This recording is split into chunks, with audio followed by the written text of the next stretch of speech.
आज सुबह से हमने अखबार में देखा है कि एक महत्वपूर्ण विषय दिल्ली एक्साइज पॉलिसी को लेकर कई खुलासे जो हैं वो खुलासे आज अखबार के माध्यम से हुआ है।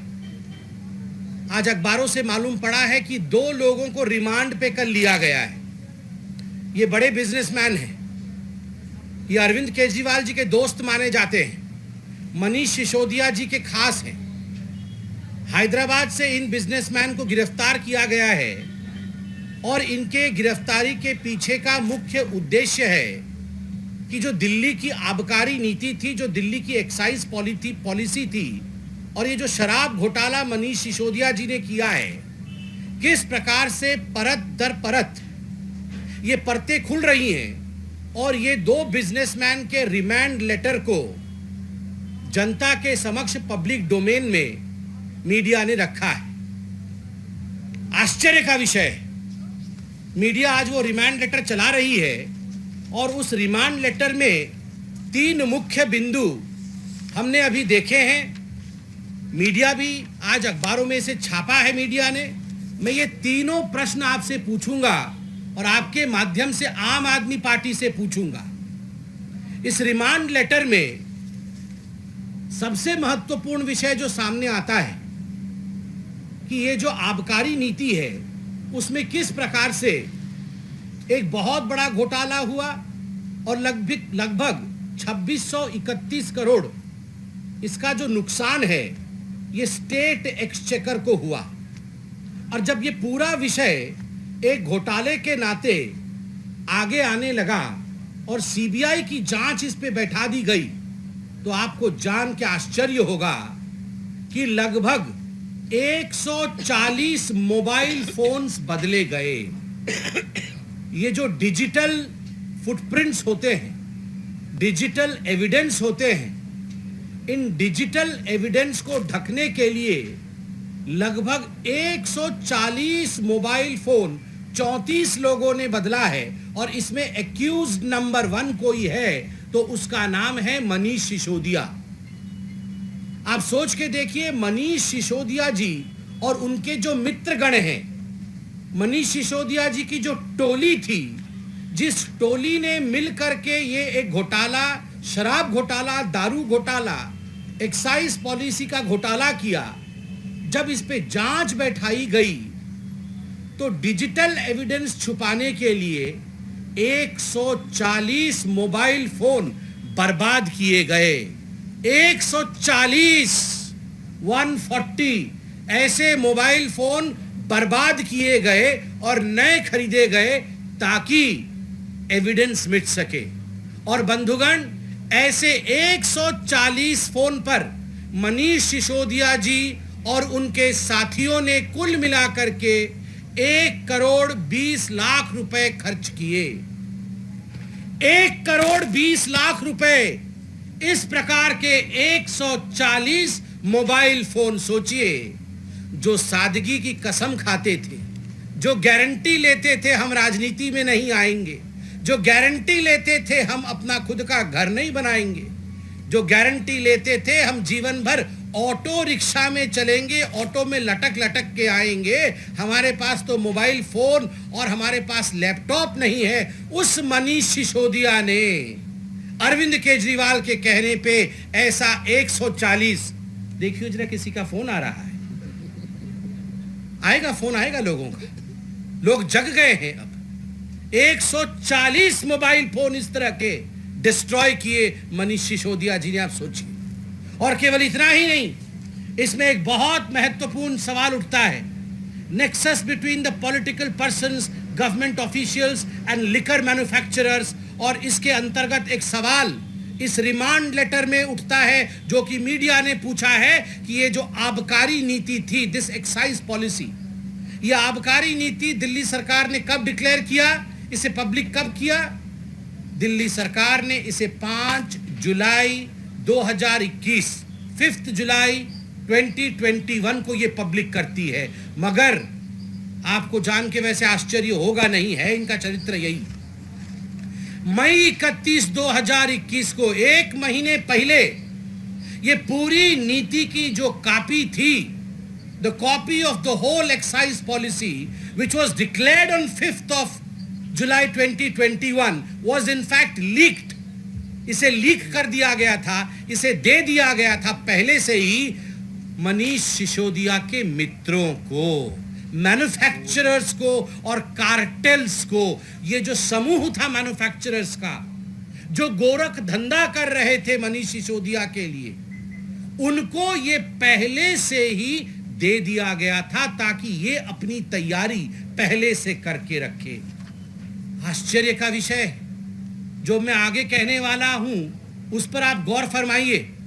आगे ये कहते हैं, it has been revealed that there are approximately 3,400 cases where the excise officials deputed to approve the stocks uploaded by the L1 wholesaler have approved the same between 10 p.m. to 7 a.m. whereas the official working hours as per excise department is 8 a.m. to 8 p.m. जो excise department है, ये जो आबकारी विभाग है, ये जब licence देती है तो ये लाइसेंस को अपलोड करना, ये होलसेल के विषय को समझना, उनको लाइसेंस इत्यादि देना, इसका काम ये सुबह होना चाहिए जब सूरज सर के ऊपर हो। 8 बजे सुबह से लेकर शाम के 8 बजे तक 8 AM to 8 PM, मगर लगभग 3050 ऐसी होलसेल कंपनी है, ये जो मनीष सिसोदिया की यार कंपनियां जिसको हम कह सकते हैं, उनकी कंपनियां हैं जिनको रातों रात सुबह भी काम और 10 बजे रात से लेकर सुबह 7 बजे 10 PM to 7 AM उस समय भी ये लाइसेंस अपलोड करने का काम ये मनीष सिसोदिया के कहने पर एक्साइज विभाग कर रही थी। आप सोच के देखिए। और सबसे बड़ा विषय जो इस रिमांड लेटर में है और जो आज मीडिया ने उछाला है, अखबारों की सुर्खियां जो बनी है, इस पूरे विषय में घोटाले के कारण जिस प्रकार का अनड्यू फेवर मनीष सिसोदिया और केजरीवाल जी ने अपने यारों को पहुंचाया, एडवांस पेमेंट किया गया। 2 बिजनेसमैन गिरफ्तार हुए हैं और उनसे मालूम पड़ा है कि केवल 2 बिजनेसमैन से 100 करोड़ रुपए एडवांस पेमेंट लिया गया है।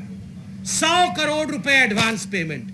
आप सोच के देखिए, 1 करोड़ 2 करोड़ 3 करोड़ नहीं, 2-3 करोड़ का ये तो मोबाइल फोन ही बदल लेते हैं। 100 करोड़ 2 कंपनियों से इन्होंने एडवांस पेमेंट लिया है, तो ये पूरा घोटाला कितना बड़ा होगा कि वो घिर चुके हैं। जब ये पूरा विषय सीबीआई में गया, जब इस पे जांच पड़ताल शुरू हुई, तो मनीष सिसोदिया जी ने अपने ही व्यक्ति, अपने पीए, अपने ओएसडी निखिल जी से एक चिट्ठी आई, और चिट्ठी भी मेरे पास है। ये चिट्ठी लिखवाई उन्होंने। ये चिट्ठी कब लिखवाई? ये चिट्ठी लिखवाया है 30 सितंबर 2022 को। और इस चिट्ठी में सिसोदिया जी क्या चाहते हैं? Honorable Deputy Chief Minister has desired the photocopies and the scanned copies in a pen drive of files and documents related to the formation of Excise Policy 2021-22 and related tender documents. जब ये सारे files excise policy के, ये सारे files ED के पास चले गए थे, जब एजेंसीज इनका जांच कर रही थी, तो क्या आवश्यकता थी कि मनीष सिसोदिया जी अपने ओएसडी के माध्यम से इन फाइल्स की प्रति मंगाए, वो भी पेन ड्राइव में। मनीष जी, यदि आपको फाइल्स की आवश्यकता थी, मनीष जी यदि आपको आवश्यकता थी कि आपने किस प्रकार से घोटाला किया है, वैसे आप तो जानते ही हैं, आप उसमें किसी प्रकार से फेर बदल करना चाहते थे, तो आप सीबीआई से फाइल मंगाते ना, आप ईडी को ये चिट्ठी लिखते। आपने अपने ही मंत्रालय को चिट्ठी लिखा कि फाइल हमें दीजिए, जिसको कि कानून मंत्रालय को अंततोगत्वा बंद करना पड़ा। Reeks of the fact that Manish Sisodiya very well knew that he has committed corruption, he has committed a crime which is beyond, but शुक्रगुजार हूं मैं इस देश के कानून का कि देश के कानून ने ये होने नहीं दिया। बंधुगण, बार बार भारतीय जनता पार्टी दिल्ली प्रदेश ने ये सवाल उठाए थे कि आपने किस प्रकार होलसेलर्स को रिटेल में आने दिया, आपने किस प्रकार कार्टेल बनने दिया आबकारी नीति में, और ये पूरा का पूरा खेल इल्लीगल तरीके से कार्टेल बनाने का था। कार्टेल का मतलब एक समूह होता है, एक ग्रुप होता है, और इस ग्रुप का काम होता है अपनी बेनिफिट देखना और स्टेट को चूना लगाना, टोपी पहनाना। स्टेट का पैसा कैसे इसके जेब में जाए। ये जो कार्टेल बना था, ये मनीष सिसोदिया जी के कहने पर कार्टेल बना था, शराब नीति के कार्टेल। और इस कार्टेल के कारण 100 करोड़ से अधिक रुपए मनीष सिसोदिया जी ने केवल 2 कंपनी से लिया है। और आपने बाकी स्टिंग ऑपरेशन इत्यादि देखा है। तो ये जो बहुत बड़ा घोटाला है, यह जिस प्रकार से अरविंद केजरीवाल और आम आदमी पार्टी ने किया है, आज यह प्रश्न भारतीय जनता पार्टी उठाती है। और अंत में मैं इतना ही कहना चाहूंगा, जहां तक गारंटी का सवाल है, जो वारंटी में है वो गारंटी क्या देंगे। जिन लोगों की खुद की आज वारंट चल रहे हैं, जिनके लिए आज करप्शन पे वारंट है, वो क्या गारंटी देंगे। जिन लोगों ने कहा हम सरकार में नहीं आएंगे, हम राजनीति नहीं करेंगे, गारंटी देते हैं वो अगले दिन पार्टी बना करके आए। जिन लोगों ने कहा हम गाड़ी नहीं लेंगे, गारंटी देते हैं उन लोगों ने गाड़ी खरीदी, आज सरकारी गाड़ी में घूम रहे हैं। जिन लोगों ने कहा हम सरकारी घर नहीं लेंगे, गारंटी देते हैं, उस गारंटी को उन्होंने पैरों तले रोंधा।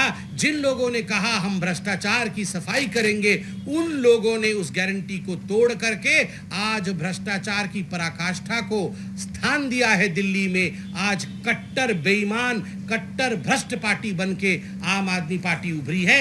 इतना ही कह के मैं अपने वक्तव्य को समाप्त करूंगा। मैं निवेदन करूंगा आदरणीय आशीष सूद जी से कि यदि वो इस पे कुछ जोड़ना चाहें तो स्वागत है। मित्रों, अभी अभी आम आदमी पार्टी के मुखिया ने कुछ गारंटियां जारी की हैं। यह ठीक उसी तरह की घटना है जैसे कांग्रेस पार्टी बार बार राहुल गांधी जी की रीपैकेजिंग करके लॉन्च करने की कोशिश करती है। उसी प्रकार से अपनी गारंटियों को रीलॉन्च करने का प्रयास पहले अन्य राज्यों के चुनाव में कर रहे थे, अब फिर दिल्ली में करना चाह रहे हैं। उन्होंने कहा कि भाजपा ने वचन पत्र दिया है जिसे 7 तारीख के बाद हम डस्टबिन में डाल देंगे। क्योंकि उनकी गारंटियां बार बार, जैसे अभी संबित जी ने कहा, जो लोग खुद वारंटी पे हों वो गारंटी क्या देंगे। इसलिए ये आज उनका कहना कि हम अपने वचन पत्र को 7 तारीख को भूल जाएंगे, ये उनकी गारंटियों और उनके खोखले वादों को दिखाता है। मित्रों, ये भारतीय जनता पार्टी पूछना चाहती है पिछली गारंटियों का क्या हुआ। हर झुग्गी वाले को वही मकान मिलेगा। आज उन 10 गारंटियों में ये गारंटी क्यों वापस नहीं आई। वे तो कहते थे कि हर झुग्गी वाले को मकान मिलेगा। आप में से बहुत सारे लोगों ने उस दिन को कवर किया होगा। शकरपुर में रेलवे की जमीन से जब कुछ झुग्गी खाली होने के लिए एक दुखद घटना हुई, उस दिन भी उन्होंने वादा किया था।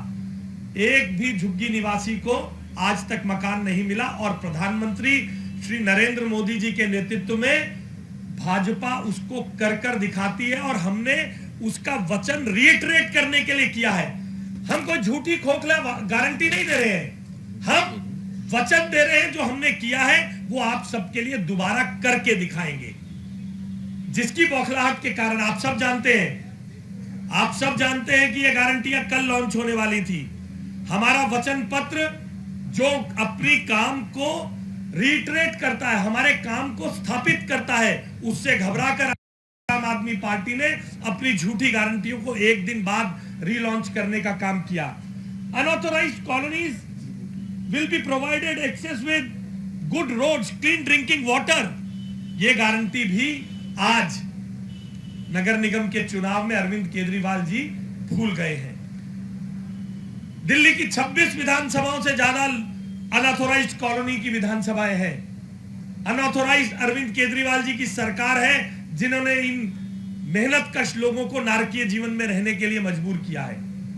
ये सब बातें भूलकर एक नई गारंटी को रीपैकेज करने की कोशिश आज जो अरविंद केजरीवाल जी ने की है, आम आदमी पार्टी ने की है, इसका जवाब आने वाले चुनावों में दिल्ली की जनता देगी।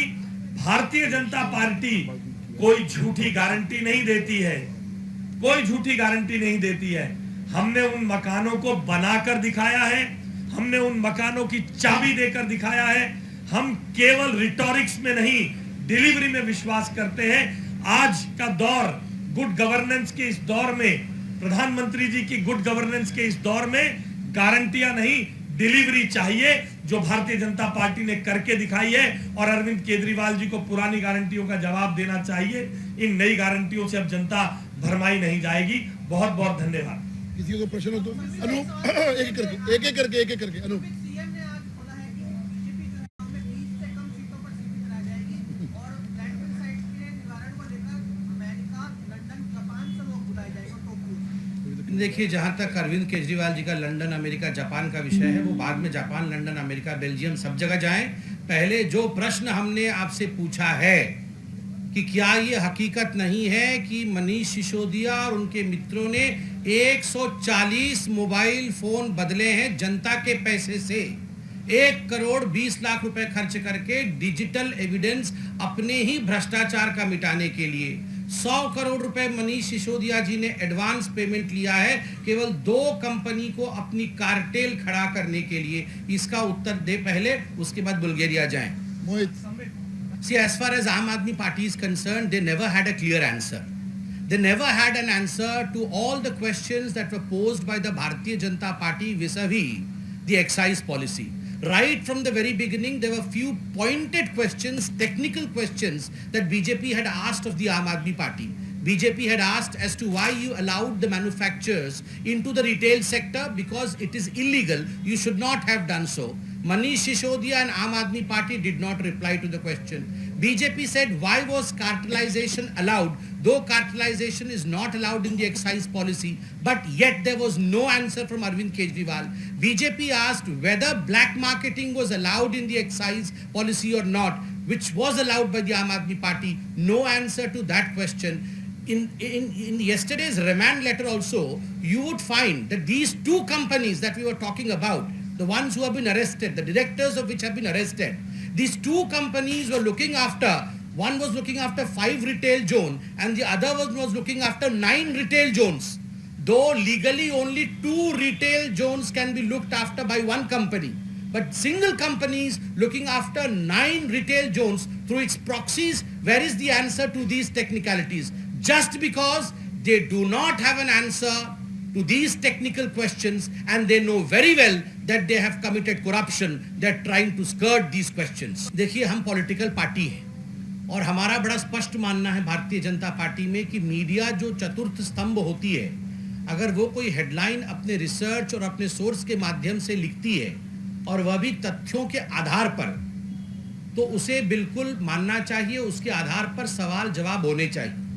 आज हरेक अखबार ने, हरेक टीवी चैनल ने इन विषयों को गुरुत्वपूर्ण ढंग से, एक बहुत महत्वपूर्ण ढंग से हेडलाइन के रूप में उठाया है और उसमें तथ्य भी लिखे हैं। तो स्वाभाविक रूप से उन्हीं तथ्यों के आधार पर मीडिया के हवाले ये सवाल हम अरविंद केजरीवाल जी से पूछते हैं और आपको भी धन्यवाद देते हैं कि आप लोगों ने जिस प्रकार से ये सब विषय का खुलासा किया है, ये अपने आप में बहुत बड़ा है। Last question. नहीं, आप बताइए, ये लालू प्रसाद यादव जी के घर में जब रेड पड़ा था तो उनके घर के तिजोरी से चारा मिला था क्या? आपने कभी देखा कि तिजोरी से चारा निकल रहा है? चारा खा गए थे वो और इसी कारण से जेल हुआ उनको। तो मिलता नहीं है। जरूरी नहीं है कि चारा मिलेगा तभी जाके लालू प्रसाद यादव घोटालेबाज कहलाएंगे। ये तथ्य होता है, तो ये उनकी बातों में मत फंसे, ऐसे ही फंसाएंगे। ये फंसाने वाले लोग हैं, ये कुछ तथ्य देते नहीं, ऐसे ही बोलते हैं।